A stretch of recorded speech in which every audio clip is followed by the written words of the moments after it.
Монголын соёл урлагийн бэлгийн нүдэндээ сүүдэр унаж, санахад сэтгэл өмрүүлж, бодоход нулимс асгаруулж, Монгол улсын төрийн шагналт урлагийн гавьяат зүтгэлтэн нэртэй кино найруулагч Чонс огт Бэгзим Балжинням бурханд одлоо.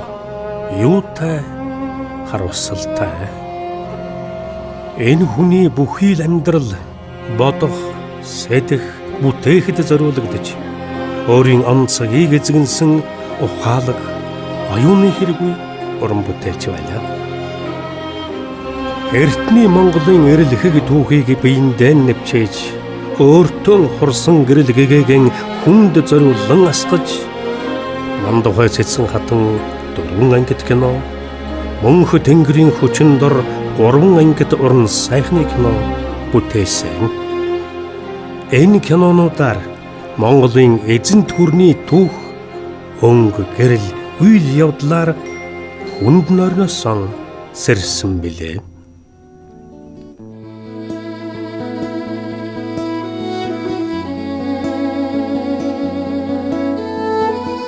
Балжинням этүгэ он цаг үеийн зураглан буулгаж, дүрслэн бичиж, урлан бүтээж, өөрийн он цагийг багтан дуулсан эрэл гэгэрлийн байнгын эрэлчин, хурц сэргэлэн тайчин давтагдшгүй ахуй их орон зайг эзэмдсэн хүн байсан.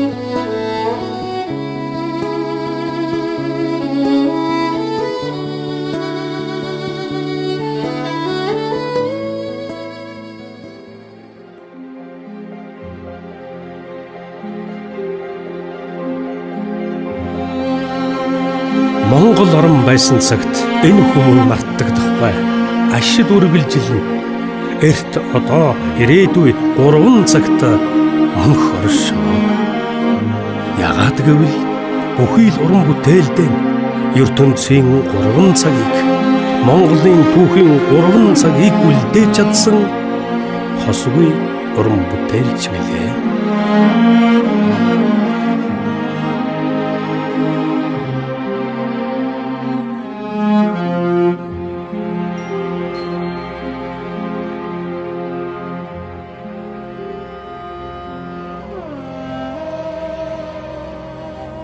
Нэрт уран бүтээлч Бэгзим Балжиннямын орон зайг эдүгэ болон ирэх он цагч нөхөж үл чадна.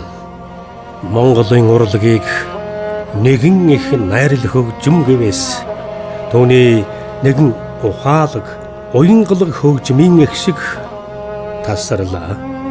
Юутай харуулсан.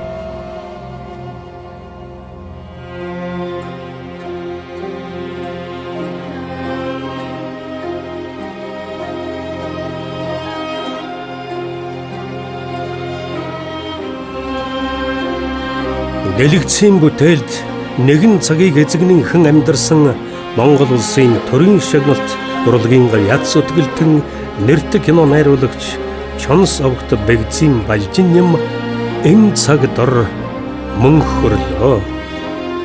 Мөнх хөрлөө.